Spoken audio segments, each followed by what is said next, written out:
say this is fantastic for us to see so many of you guys here tonight. Pensacola is such a huge, important area in this fight. We'll talk more about this later, like what you guys can do to help us out. But I mean, Florida really is going to help us win this year. My name is Walker Rochelle. I served in the United States Marine Corps, and I was discharged because of Don't Ask, Don't Tell in 2003.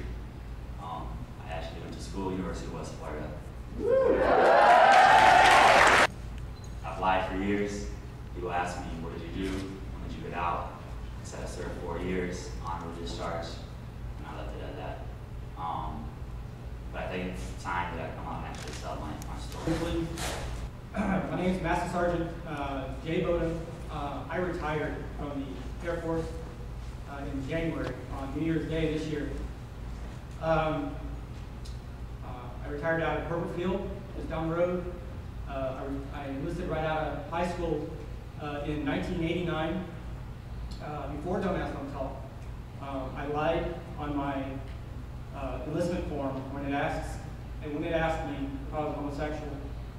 And I was questioning at the time, but you know, I pretty much knew. Before I went over to Iraq, I started reaching out to groups like Human Rights Campaign and to other folks, and I believe that's how I got eventually in contact with Jared and his partner Alex before I deployed. I wanted to make sure somebody knew there was a gay service member going over to Iraq and the contributions that were happening.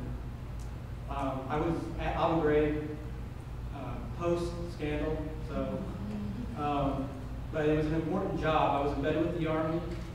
There were gay people in my unit. I never came out to anybody in my unit while I was over there, but it was, people are needed. And you know, to either kick out service members like Walker or to send that message to the best and the brightest that you're not welcome. I mean, it's a double-edged sword. The military, or actually the law, Don't Ask, Don't Tell, welcomes, invites gay people to serve. However, there's a trade-off. You have to lie. And I write a blog for Service Members United, and I end my blog with this phrase: the Air Force has 3 core values: integrity first, service before self, and excellence in all we do. Don't Ask, Don't Tell robs people of their integrity. It compromises their service. It takes advantage of their service before self, and it compromises excellence in what they do for the military. So, again, last thing I want to let everyone know is, please understand, this isn't about, you know, this is you look at it, everybody here. It's a young person issue. We're all gonna, you know, overturn this policy eventually. Young people get it, but it's about integrity.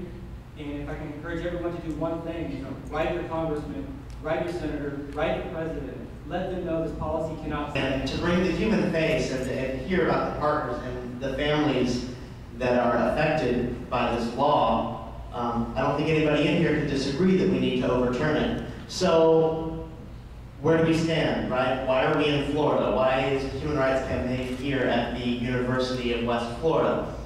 Well, there are 2 bills that are introduced right now, one in the House and also a companion bill in the Senate. It's the Military Readiness Enhancement Act. Each of these bills would effectively repeal the Don't Ask, Don't Tell policy and make it possible for gays and lesbians to serve open in the military. Well, the first hurdle that we've got to overcome in the Senate is going to be the Senate Armed Services Committee. This is going to be the committee that's going to look at this bill and to either vote it up or vote it down, and to pass it from the committee to the Senate floor. So I'm going to be a little more complicated than that, but I'll spare you the gory details unless you have questions on it. But so Senator Bill Nelson, your senator here in the state of Florida, sits on the Senate Armed Services Committee. Now, the good news is when our political strategists and our lobbyists and people have looked at this issue, we've looked at the makeup of the committee, and we've already taken the hard votes, the votes that we're never going to get, no matter what we do, and even in a perfect world, and we've taken those out. And we've looked at the people that are our friends, they've co-sponsored the bill, they've spoken out on this issue, and we've taken them out of the mix. And so we have a few key votes right in between of people that aren't necessarily not with us, but we also don't know that they're against us. And so our voices can make a difference with those people, and that's why we're here. I have to say I'm genuinely really excited about tonight's event. Working with the students here at UWF and the GSA and all of the volunteers has been really overwhelming to see their energy and their commitment to not only coming to an event like this, but all the work that it took to do the event beforehand, and then to get people to actually take action and to sign postcards and make phone calls.